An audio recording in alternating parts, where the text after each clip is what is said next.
Hello and welcome to Chapter 20, Antimicrobial Drugs. This is a picture of Pseudomonas aeruginosa. You can see it has a rod shape and it does produce a blue-green pigment. Objectives for this little section are identify the contributions of Paul Ehrlich and Alexander Fleming to chemotherapy. Now, I know in lay people's terms, when you hear the word chemotherapy, you're usually thinking of cancer treatment, but in reality, it means any kind of chemical that you give to someone as a medication.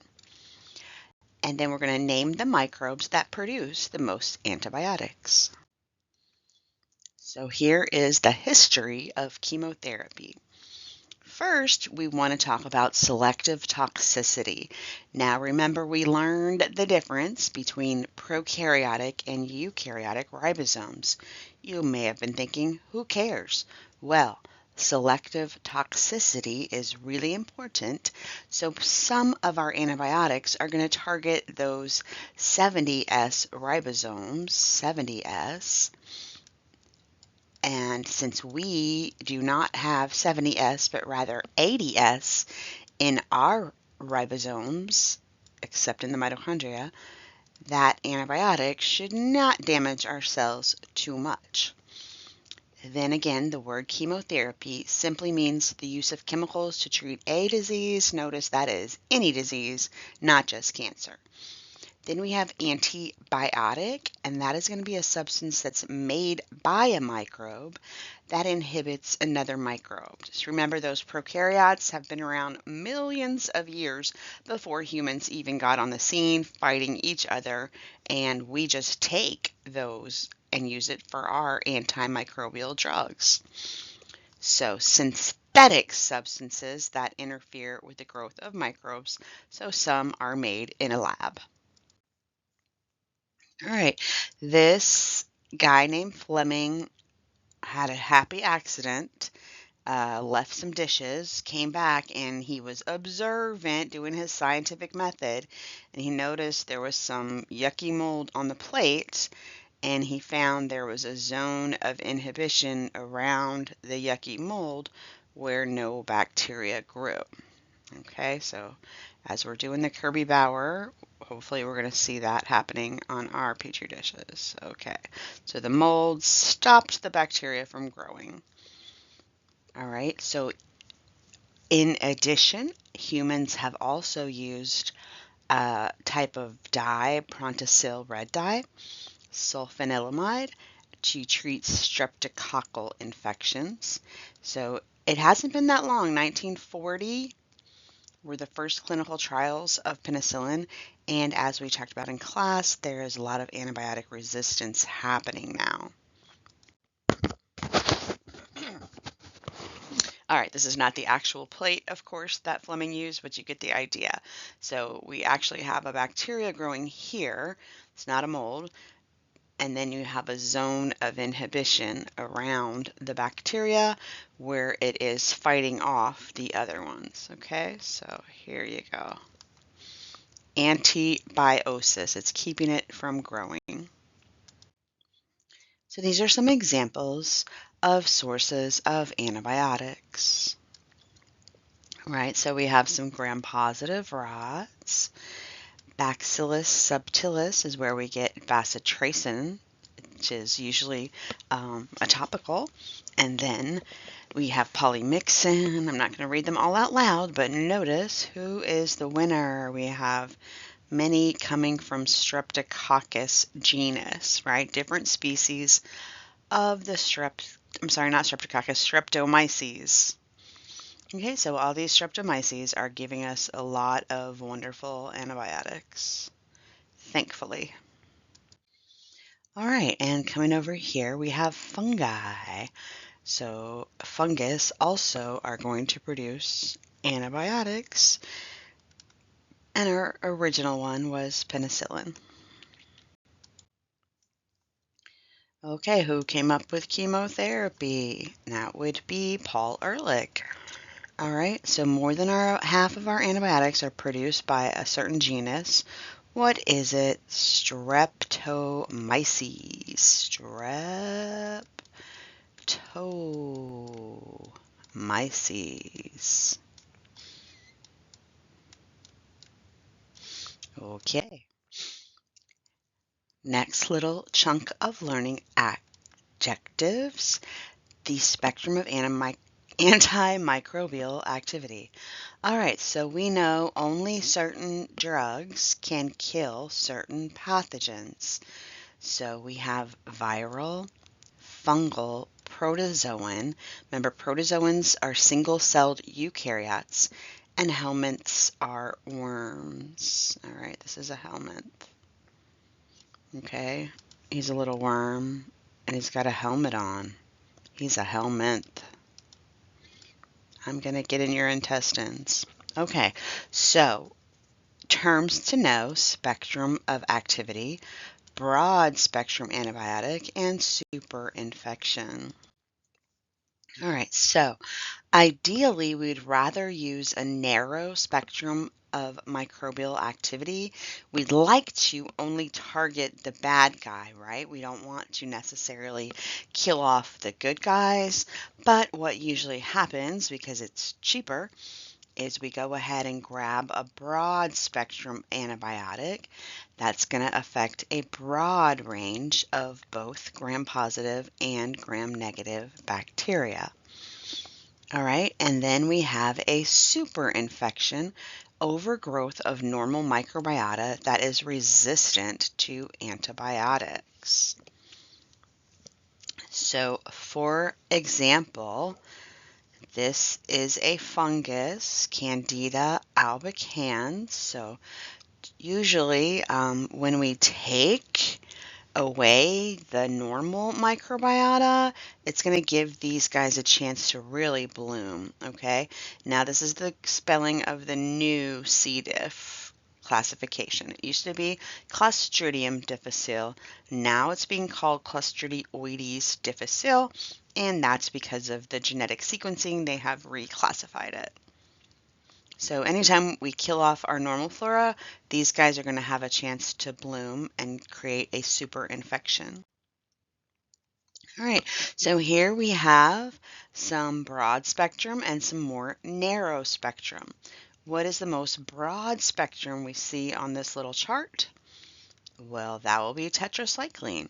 So you can see it's going to target gram-positive, gram-negative, mycobacteria, and chlamydias and rickettsias. Okay, whereas in contrast, acyclovir is only going to target viruses such as herpes. Okay, and then you can see all the other ones are going to be quite narrow in their spectrum of things they can kill.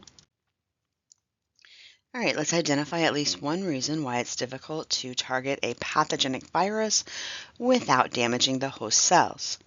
Well, remember, viruses are evil little guys, and they are going to use your ribosomes to make their little viral proteins, and that's all happening inside your cells. So unless you grab the virus while it's still outside, you could treat it with some monoclonal antibodies. They were trying that with Ebola, but once it's inside the cell, it's kind of hard to get in there without damaging the host cell. Okay, why are antibiotics with a very broad spectrum not as useful as one might think? We talked about this already. You want to maintain that microbial antagonism. Microbial antagonism. Okay, anti means against. So microbial antagonism, we don't want to kill off the good guys, right? Like the yogurt antagonism, the yogurt bacteria, the good streptococcus and the lactobacillus and all that. Those are things that are going to help block the bad guys and also help you not to get a leaky gut. There's a lot of research on the usefulness of these probiotics. All right, now we're going to get into how they work.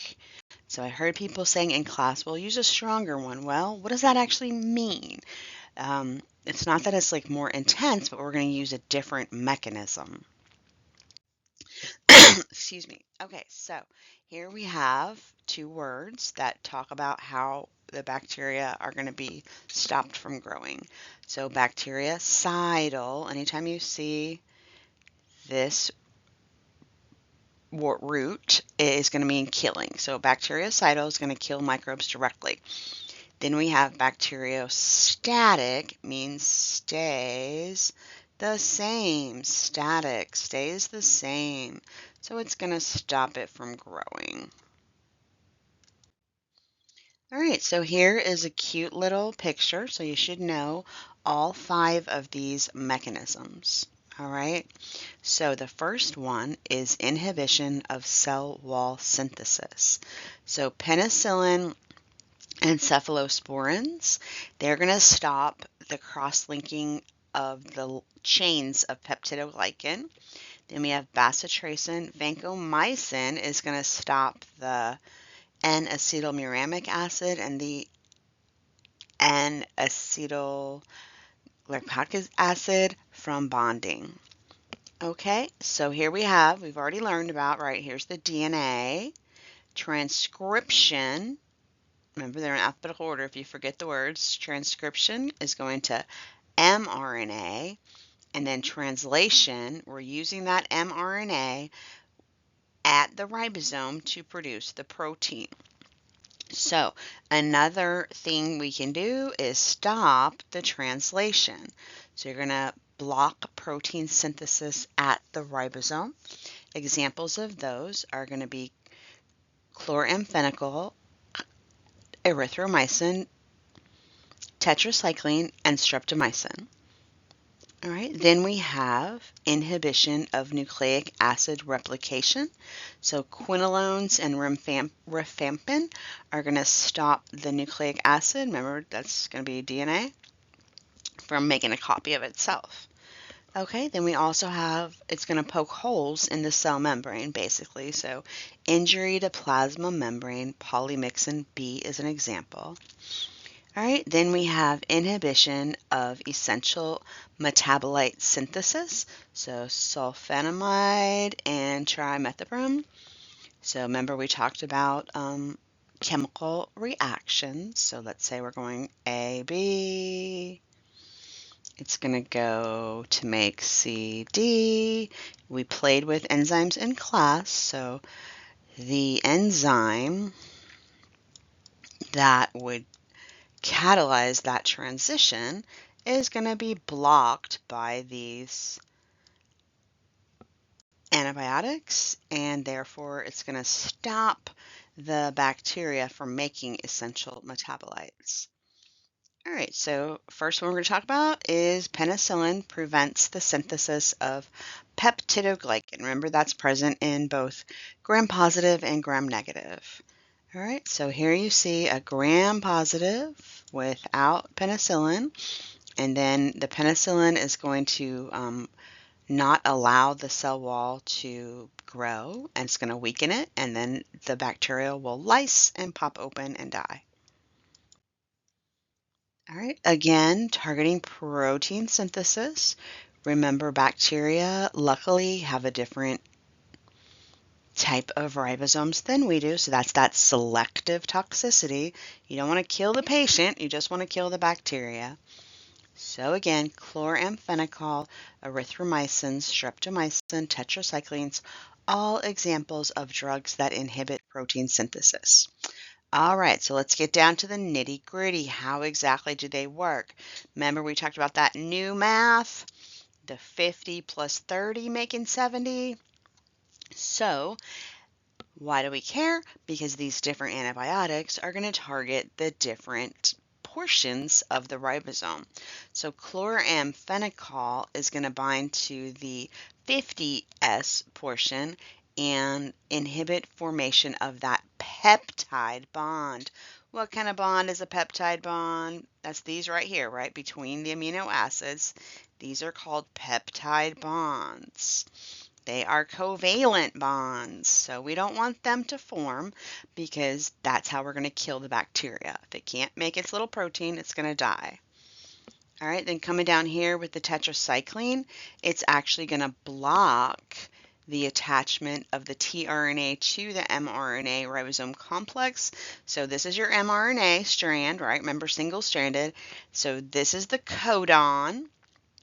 This is the anticodon is on the tRNA, and T codon is on the tRNA.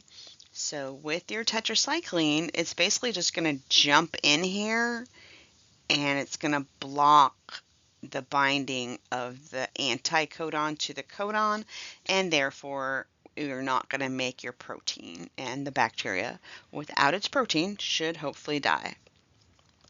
All right, then we have streptomycin. Now this little guy is going to attach to the 30S portion, and it's going to change its shape. It's going to, this is a cartoon, of course, but you could think of it, it's going to make a little bump in there, and then that tRNA is going to bind incorrectly, and it's going to make a messed up protein, and hopefully the bacteria will die.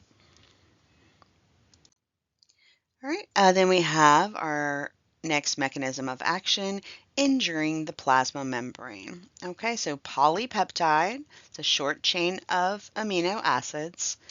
Polypeptide antibiotics change the membrane permeability. By that we mean basically it pokes holes.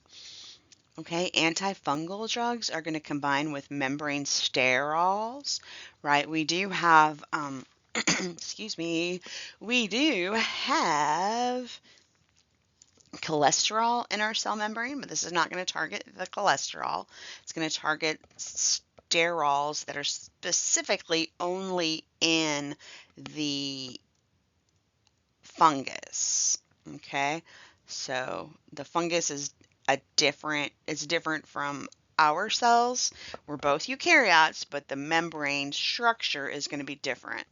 All right, and then we also have ionophores that are going to cause movement of cations, and those are not being used in humans right now. So that's just a yeast being popped open by an antifungal drug.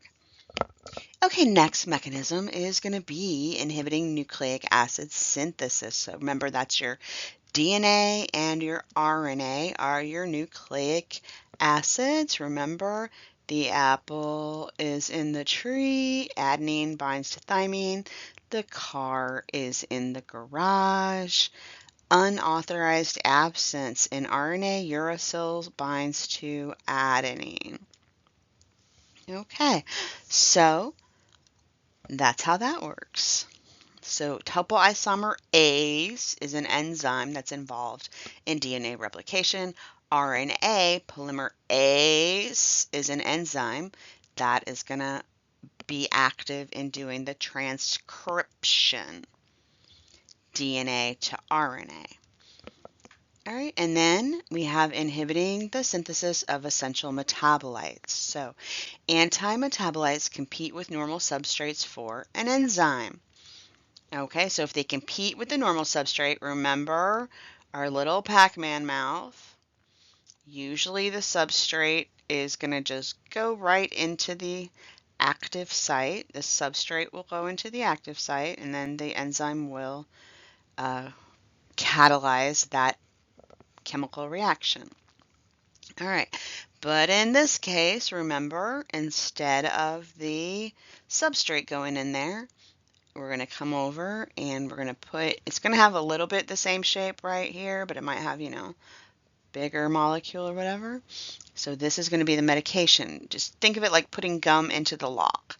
So the medication is going to directly block the active site, and now the bacteria will not be able to, in this case, make folic acid. It could be other metabolites as well. All right, what cellular function is inhibited by tetracycline? Okay, so remember we have our mRNA, 3 nucleotides on mRNA, such as UAG is a codon, and then 3 not that codon And then your tRNA has an anticodon. Kind of looks like a clover leaf a little bit, so it's going to be like boom. It's single-stranded, but it's going to fold back on itself. Then it has a little thing here and a little thing here, and it's going to bring an amino acid with it. Okay, I'm going to use blue. So each tRNA brings a different amino acid with it and drops it off at the ribosome. Okay, so right here, this is going to be where your anticodon is. So U would bind with A would bind with U, C would bind with G. All right, so tetracycline is going to block that binding, okay? It's just going to jump in here, stick its little self in between here. Okay, and now we're not going to allow the tRNA anticodon to bind to the codon. All right, and hopefully the bacteria can't make its protein and it will die. All right, I posted this so you guys can watch these videos. All right, next little set of learning objectives. We have explain why antibacterial drugs discussed in this section are not harmful to human cells.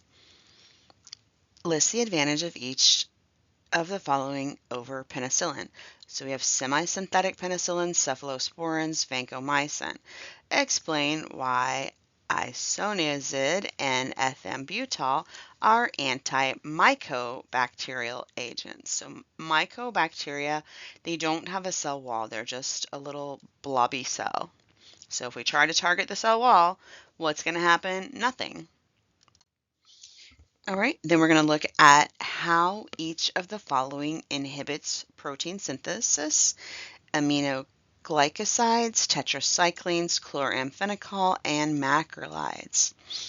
We're going to compare polymyxin B, bacitracin, neomycin in their modes of actions, and how rifamycin and quinolones kill bacteria. We'll describe how sulfa drugs inhibit microbial growth. Be careful with these because a lot of people are allergic to sulfa drugs.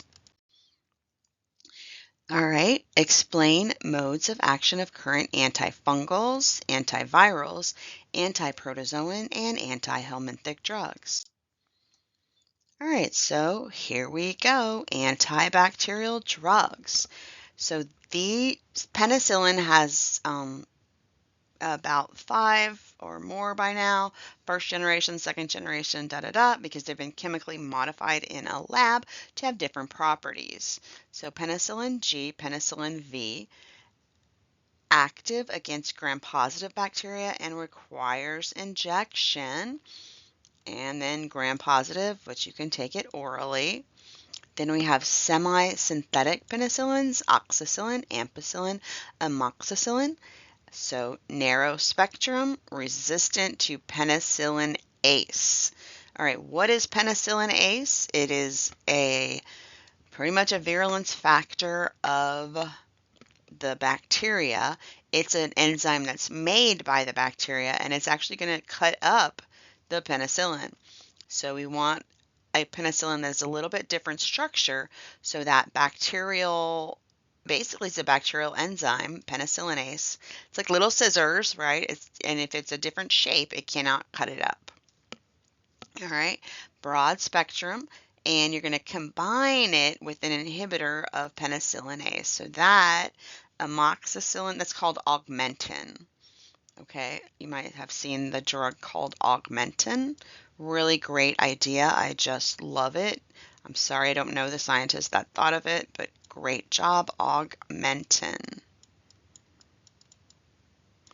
All right, so what that is, you've got this chemically modified penicillin, and then you're going to take with it an inhibitor of penicillinase so that it cannot be destroyed by the amoxicillin. That's called clavulanic acid is the inhibitor, clavulanic acid.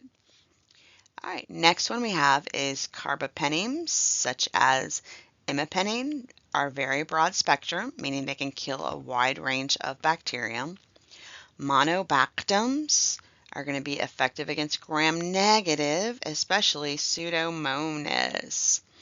Then we have cephalosporins. Again, we have first generation, are very similar to penicillin. It's going to stop the peptidoglycan from forming. Then we have ceftaroline, fifth generation. Oh, yay! It is active against MRSA. We hate MRSA. All right, MRSA has cost a lot of people their lives and their limbs and poked holes in them, and it's just a dreadful bacteria.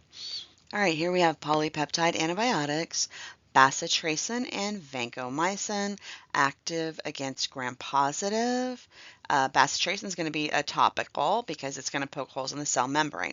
So we do not want to take something systemically that's going to poke holes in the cell membrane. That would not be selectively toxic because that would hurt our cells as well.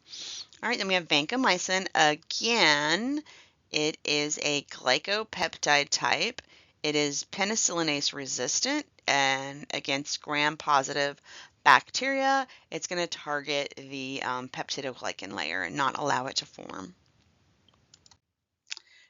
Okay, so then we have acyldecypeptide antibiotics.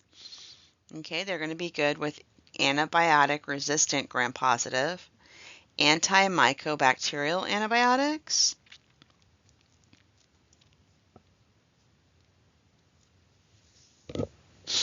okay, inhibits the synthesis of mycolic acid component of the cell wall of Mycobacterium species, and inhibits incorporation of mycolic acid into the cell wall of Mycobacterium species.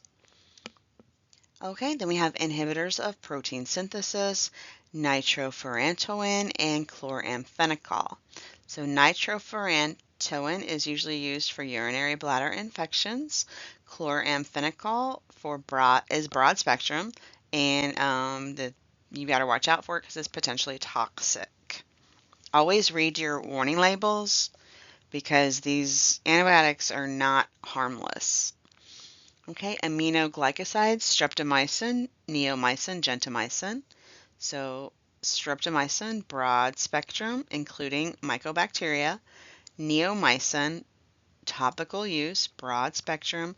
And gentamicin is broad spectrum, including Pseudomonas species. All right, then we have tetracycline. We already went over the mechanism of tetracycline. It's going to also be able to target chlamydias and rickettsias, which are real small little guys, and they tend to live inside your cells. Okay, then we have glycylcyclines, such as tigecycline, broad spectrum, and especially going to be able to target MRSA and Acinetobacter. All right, again, more antibacterial drugs. Let's see, is there anything that really pops out here? So erythromycin is a good alternative to penicillin. Azithromycin, clarithromycin are semi-synthetic, broader spectrum, and better tissue penetration than erythromycin.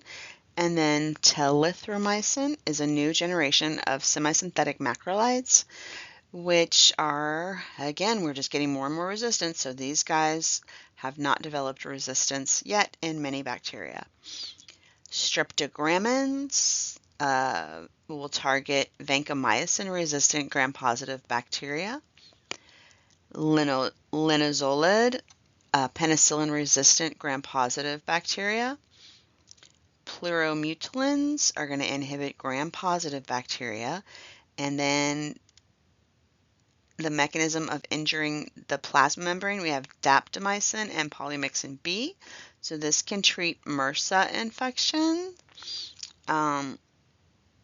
Polymyxin is usually going to be topical, and it can target gram-negative, including Pseudomonas. All right, we have nucleic acid synthesis inhibitors, rifamycin, quinolones, and fluoroquinolones. So this is going to inhibit synthesis of mRNA, can treat tuberculosis, inhibit topoisomerase. So that is going to be what makes copies of your DNA. broad spectrum, and UTIs. Okay, then we have competitive inhibitors of the synthesis of essential metabolites. An example is sulfonamides, so sulfamethoxazole trimethoprim. This is going to be used to block the synthesis of folic acid. So it's just going to act like gum in the lock, right? Directly inhibiting the pathway that eventually leads to producing the folic acid. Okay, so here are the generations of cephalosporin. Now, they didn't have babies. When we say generation, we mean how they've been changed in a lab over time. So the first generation is effective against gram-positive.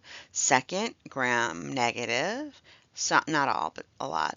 Third, gram-negative, including Pseudomonas aeruginosa. Fourth, you have to inject these, most extended spectrum of activity. And then the fifth is going to be effective against gram-negative and MRSA.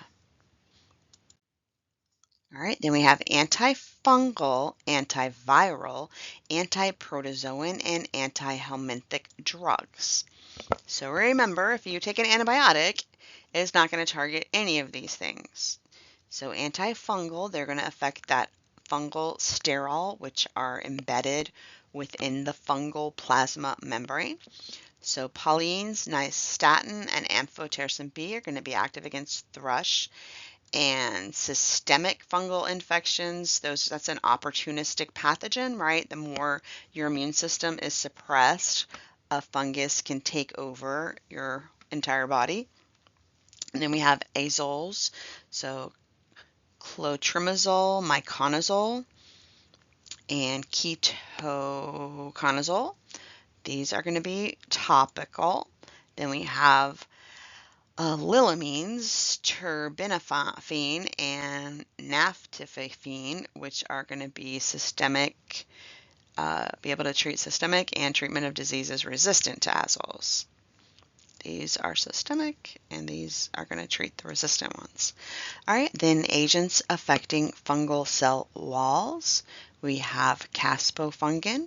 It's going to be used for systemic fungal infections when it's throughout the body. All right, agents inhibiting nucleic acids. Flucytosine is going to be able to target Candida species and Cryptococcus species. So these are fungus. Remember, we have Candida albicans and Candida auris. Candida auris has really been taking off, and unfortunately some species, some strains are resistant. Then we have other antifungals. So griseofulfin is going to inhibit mitotic microtubules, because remember, these guys are going to do mitosis because they are eukaryotes the same as us.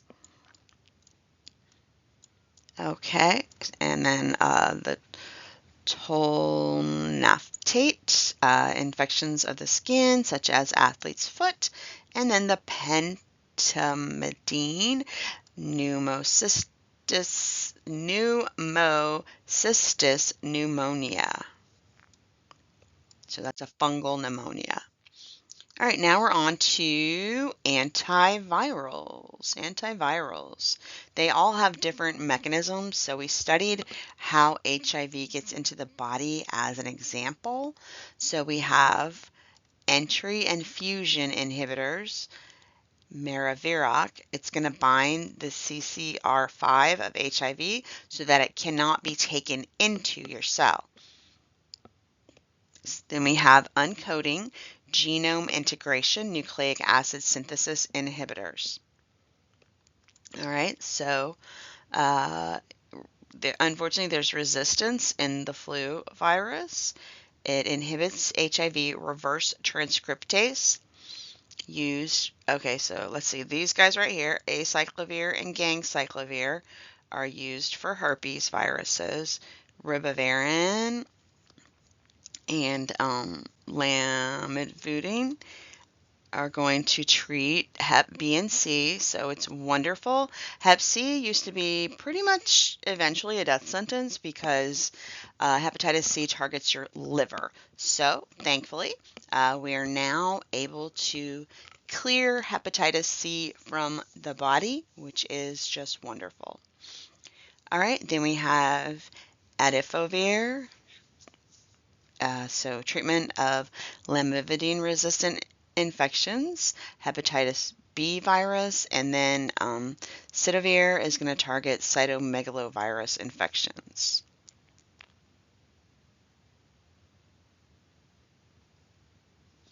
All right, then we have assembly and exit inhibitors. Nirmatrelvir, ritonavir, molnupiravir. You know, they make these hard to say on purpose so that you'll get the generic. So just putting that out there, that's done deliberately. I mean, you won't get the generic, you'll get the brand name. And then saquinavir, zanamivir, oseltamivir, piramivir. All right, so assembly means you're going to take the little pieces that are generally made out of proteins and stop them from being assembled. So I have a little metaphor to help you understand that. Imagine you were trying to make a shirt. Okay, you're going to make a shirt. So your shirt might need to have a collar on it. It might need to have sleeves, a front and a back, okay? So if I just gave you a big piece of material, you could make like a toga, but it wouldn't be a shirt. So in order to take this big piece of material and make it into a shirt, I'm going to have to cut it up into little parts like a sleeve, a front, a collar, a back, like that. So what normally does that would be a protease. Okay, it's going to take these long proteins, long polypeptides, which would be analogous to the big sheet of material. And then instead of scissors, you're going to use the proteases to cut it up. And then those little particles are going to be assembled into a shirt. No, it's not going to be a shirt. It's going to be a virus. Okay, so we have drugs that are protease inhibitors. And again, it's just like putting gum in the lock. They're going to block up the active site of that enzyme so that it will not be able to cut up those proteins and no virus can be assembled. Okay, so we have HIV protease inhibitors. And then for the flu, so this is different. This is an exit inhibitor. All right, we already talked about it in class, but to review again, it is going to be an enzyme inhibitor, and it's going to stop the neuraminidase from acting. So what that's going to do, oh, where's the eraser? There we go. So what that is going to do, what happens, the flu, right, you know, it's going to have to come out of the, here's a cell. So the flu is going to come out, the virus, so this is the virus. I know you love my artwork. This is the virus, and it's going to be held on here by sialic acid. So neuraminidase is going to come through. It's going to be like a little pair of scissors. It's going to cut that sialic acid and allow the virus to go off into your body to continue infecting cells. So what's going to happen? The neuraminidase is going to block up the active site, and then the virus won't be able to be released.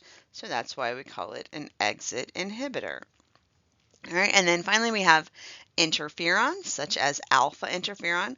We studied them before because they are made naturally by our human bodies. We have interferon alpha and beta are going to be antivirals. So it helps reduce, but it really doesn't work too well from what I've seen in person. Like, it helps a little bit, but it does not clear it from the body. Okay, so that was fungus, virus. Moving on to protozoan, antiprotozoans. So protozoans, remember, are single-celled eukaryotes. So they do have a nucleus. All right, so we've got malaria, amoebas, right? Little amoebas. They have their little pseudopods. They look something like this, and they do have a nucleus.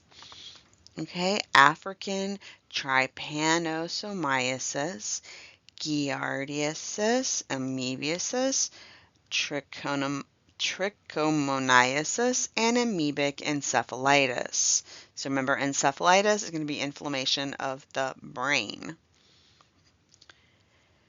Okay, you don't really want any of these, and thankfully, there are all of these drugs. So artemisinin, interestingly enough, was found by kind of ancient Chinese wisdom, I guess. It was a plant in China that they had used medicinally, and they tested it and found that it had anti-malarial activity. So that's a good thing.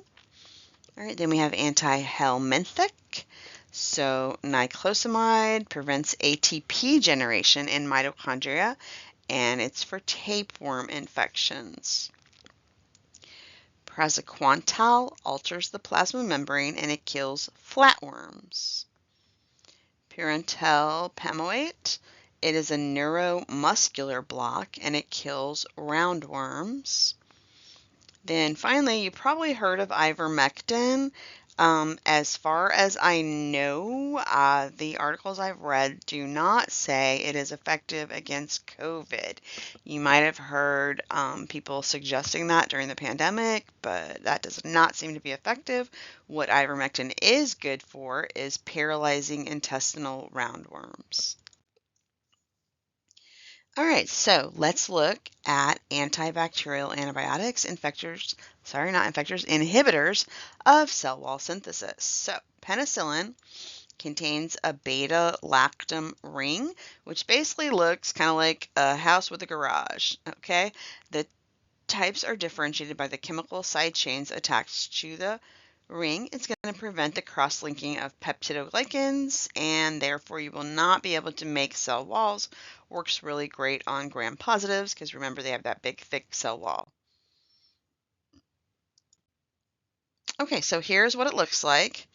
Here's the house, and here's the little garage. All right, so the house with the garage, we call that the beta-lactam ring. And that is going to fit into the bacterial enzyme and stop it from making cell walls. All right, so what they've done is create semi-synthetic penicillins.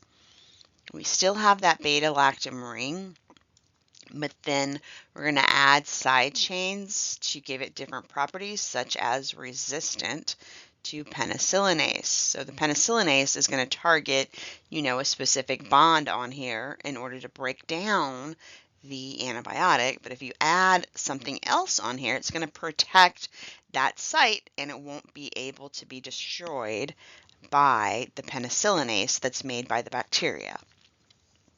All right, then we have ampicillin extended spectrum. You see this little side chain. Don't worry, you're not going to get tested on the side chains, but just be aware of how it works. Okay, so retention of penicillin G, one of these modifications. So basically, depending on what kind of bacteria, you're going to want the antibiotic to stay in your bloodstream for longer. So here we've got penicillin G injected intramuscularly, penicillin G orally, then we have procaine penicillin, and then this guy right here, benzathine penicillin, it's really good for syphilis. So see how it stays in the bloodstream for a lot longer. So benzathine penicillin is good against Treponema pallidum. Treponema pallidum, underline it, pallidum, it is syphilis. Okay, and syphilis does kill you eventually if you don't get it treated. So thankfully, there are treatments that are still working to kill the syphilis bacteria. All right, so again, penicillinase, What it's going to normally do is cut this peptide bond right here. Not a peptide, I'm sorry, covalent bond. It's going to cut that covalent bond open, and now the penicillin is not going to have that house with a garage structure anymore, and it's not going to work. Not going to block up the active site anymore. Okay, so antibacterial antibiotics, inhibitors of cell wall synthesis. We have penicillinase-resistant penicillins, methicillin, oxacillin. Again, it's not going to allow the house and the garage to get cut up. Then we have extended spectrum penicillins, that we call that the beta-lactam ring. Okay, looks like a house with a garage, but the official name for it is a beta-lactam ring.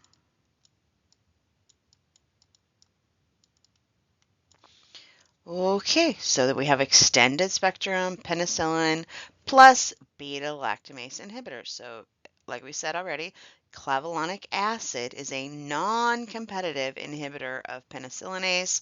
So that's going to be the one that goes around the back and then changes the active site. Competitive binds directly inside the active site. Okay, carbapenems, substitute a carbon for a sulfur, add a double bond. That's going to make these guys broad spectrum. Okay, monobactam, synthetic. It only has a single ring instead of that beta-lactam double ring. Has low toxicity and works only in gram-negative, such as aztreonam. All right, cephalosporins, they work similar to penicillins. Again, they're going to have that same beta-lactam ring, but a little bit different. Okay, and then they're grouped according to their generation of development. So remember, they started with the original that was made by a bacteria, or I'm sorry, made by a microbe, and then modified. Okay, so this is the cephalosporin nucleus. You can see it's a little bit different. And this is the penicillin. Okay, so inhibitors of cell wall synthesis. We have polypeptide antibiotics. Bacitracin works for gram-positive. Vancomycin, we're saying here the last line against antibiotic-resistant MRSA. Like we talked about in class already, unfortunately there's also VRSA, vancomycin-resistant Staphylococcus aureus, and VRE, vancomycin-resistant Enterococcus. All right, then we have tioxibactin, works against gram-positive such as Staphylococcus aureus, Mycobacterium tuberculosis, and vancomycin-resistant Enterococcus. All right, then we've got antimycobacterial antibiotics. Isoniazid inhibits the mycolic acid synthesis in Mycobacterium. That's the one you have an online lab. We might do it in class as well. Acid fast stain. You have to do the acid fast stain because just the gram stain will not penetrate that waxy cell wall with the mycolic acid. Okay, one of the most successful groups of antibiotics targets the synthesis of bacterial cell walls. Why does the antibiotic not affect the mammalian cell? Well, of course, the simple answer is we simply don't have a cell wall. What phenomenon prompted the development of the first semi-synthetic antibiotics, such as methicillin? What genus of bacteria has mycolic acids in the cell wall?